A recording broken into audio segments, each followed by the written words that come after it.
congressional delegate rather, from the U.S. Virgin Islands, joining me now. First, I want to give you a chance to respond to Congressman Sessions there, House Speaker Nancy Pelosi needing to testify in these hearings about her responsibility to protect the Capitol. What do you say? Oh, first I want to say that Pete Sessions is a fantastic colleague of mine, but I do disagree with him on several points that he made. First, with regard to Speaker Pelosi, having been an impeachment manager in the second impeachment of Donald Trump, I know that Speaker Pelosi and her team have been instrumental in giving material and being very forthcoming and sharing whatever information they had with regard to the events of January 6th to that trial, and I'm sure continuing on an ongoing basis when requested by the January 6th committee to respond to it. As for the two individuals that Kevin McCarthy put forward as individuals to join the January 6th committee, we know that both of those were individuals who might have been material witnesses to the events of January 6th and therefore were rejected from that point.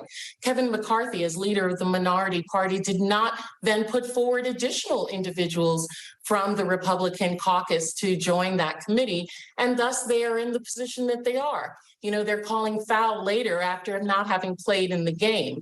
And as for the, not having sufficient police officers, we know from testimony of many individuals that individuals within the Capitol and others asked the president to bring the National Guard.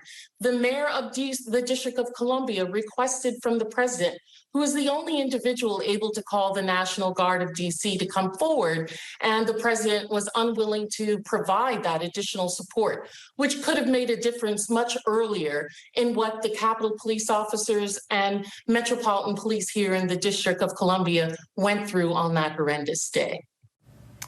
Thank you. And we played that clip earlier, teasing the testimony from Trump's inner circle. I mentioned this to the congressman as well, that the president was just watching the violence unfold on live television. Your reaction to that as we've learned more about what he was doing in those moments?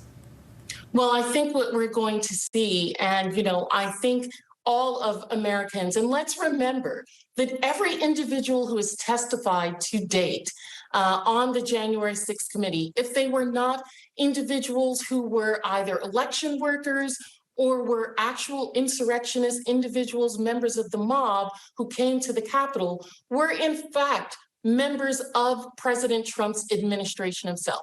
These are Republicans saying that the president was at fault, that the president himself was the one who organized these individuals, changed the permit so that individuals would not just stay where the rally was, but go to the Capitol itself.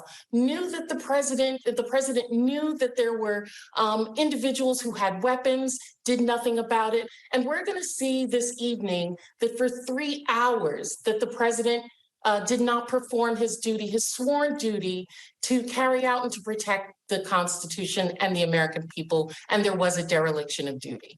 So, with that point, why do you think the Attorney General has not brought charges against Donald Trump to this point?